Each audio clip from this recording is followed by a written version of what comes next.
드리겠습니다. 부상자 중에서 11월 8일까지 지자체 등을 통해 중대본에 파악된 경우뿐만 아니라 파악되지 않은 부상자에 대해서도 치료비가 지원될 수 있도록 하겠습니다. 어제부터 시작된 다중밀집 인파사고 예방안전관리 대책 마련 TF에 대해서 말씀드리겠습니다.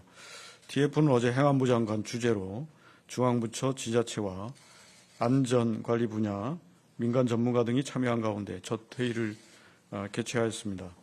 지자체의 안전관리 의무를 규정하는 법령 개정, 관련 지침 및 매뉴얼 마련, 그리고 과학기술을 활용한 밀집도 분석 등 3개 분야를 집중 논의하였습니다.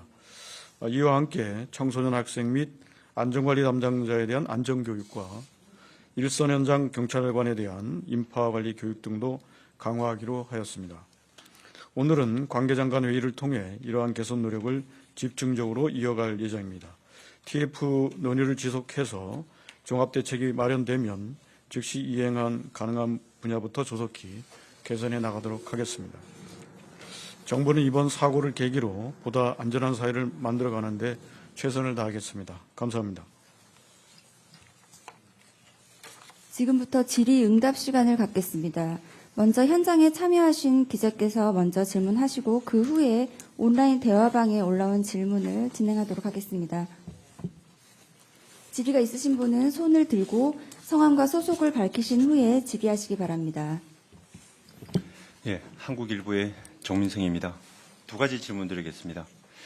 어제 질문을 드리고 답변을 받았습니다만 부족한 점이 있어서 추가로 드립니다. 중앙재난안전상황실, 줄여서 행안부 상황실이라고 하는 그 체계에 대해서 좀 여쭙겠습니다. 어제 제가 행안부로부터 답변을 들으니 그 중앙재난안전상황실은 중앙부처 13개에 4개에서 8개 정도의 유관기관 관계자들이 파견이 돼서 24시간 근무를 한다고 합니다. 그리고 그런 그런 상황실에 보고가 들어오는 방법은 크게 2가지로 압축이 되더라고요. 육상사고하고 핵상사고로 구분이 되는데 해상사고는 119와 112로 들어온 신고가 행안부 상황실까지 도달을 합니다. 그렇지만 육상사고 같은 경우는 112 신고는 없이 119 신고만 행안부 상황실로 들어오는 걸로 되어 있습니다. 이게 왜 이렇게 되어 있는지 다시 한번 좀 말씀을 해주시고요. 2번째 질문입니다. 그렇다면 이제 사실 소방청에서 119 신고에서 제대로 대응을 하지 않으면 119가 제대로 대응을 하지 않으면 조치를 하지 않으면 행안부 상황실로까지 이 상황 전파가 안 되는 상황인데 관련해서 소방청에 좀 여쭙도록 하겠습니다. 그 월요일로 기억합니다. 첫 번째 브리핑 때 오후 사고 당일이죠. 29일 오후 10시 15분에 첫 신고를 받으셨다고 하셨습니다. 그런데 그 다음날 경찰에 신고 들어온 것들을 보면 그 훨씬 이전부터 비명 소리에 뭐 살려달라 굉장히 급박한 신호들이 112로 쏟아졌는데 119에는 정말로 22시 15분에 들어온 게 맞습니까? 유사한 신고도 이전에 없었습니까? 일단 2가지 질문 이상입니다. 네, 먼저 행안부에서 답변하겠습니다.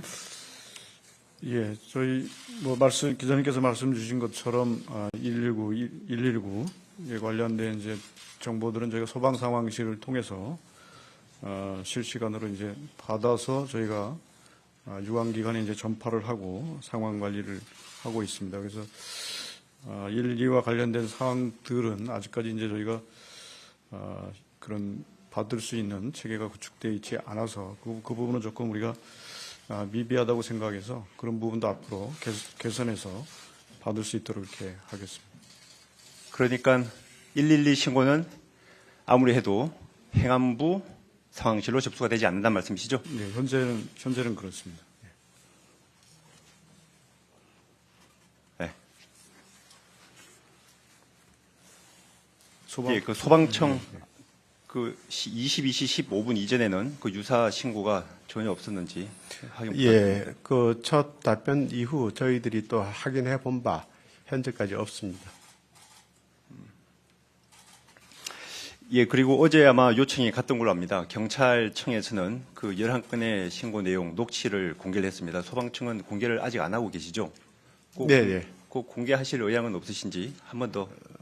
어제 답변 들었습니다마는 네. 일반적으로 소방청에서는 공개를 하는 것을 절차에 의해서 하는데 살펴보니까 이런 경우 공개한 전례도 없고 한 수사 개인이 소송이라든가 감사라든가 국회 절차법에 의해서 이렇게 지급할 수 있는 규정에 해당되지 않습니다. 네, 다음 질문 받겠습니다. 네, JTBC 정영재 기자입니다. 일단은 대통령실보다 행안부 장관 보고가 더 늦고 서울청장에게 가는 보고가 더 늦었던 이유를 먼저 여쭙고 싶고요. 그리고 거기에 덧붙여서 평소에 행안부 장관과 대통령실로 어떤 식으로 중대본 상황실에서 보고가 되는지를 같이 말씀해 주시면 좋겠습니다. 그게 첫 번째 질문이고요.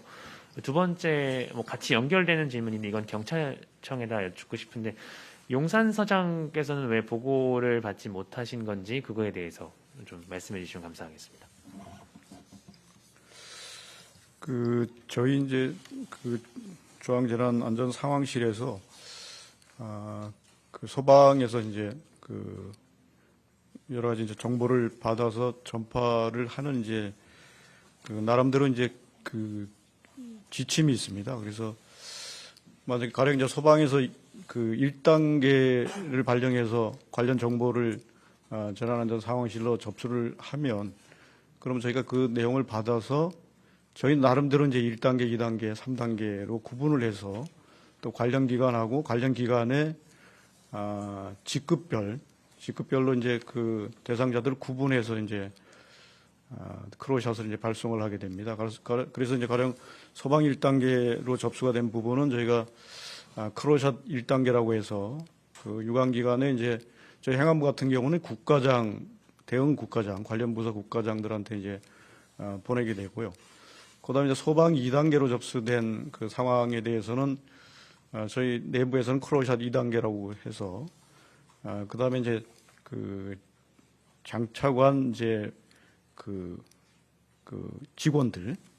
직원들한테 이제 전파를 하게 됩니다.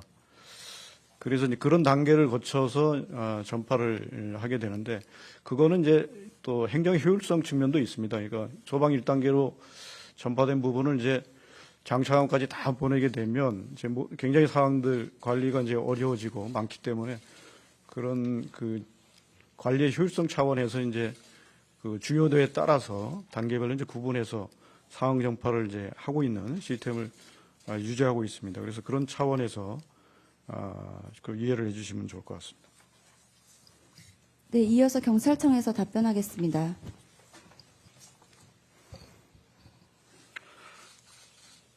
용산서장 보고 지원과 관련돼서는 아마도 이번 사고의 진실을 규명하는데 매우 중요한 요소 중에 하나라고 생각되어집니다. 지금 여러 기자분들 잘 아시다시피 지금 수사와 감찰이 지금 이루어지고 있습니다. 그래서 거기서 보다 정확한 내용이 파악되면 그때 여러분께 공개토록 하겠습니다. 현 시점에서는 언급하기가 적절치 않은 것 같습니다. 이상입니다. 다음 질문 받겠습니다. 예, 다시 한국일보 정민수입니다. 아까 이어서 추가로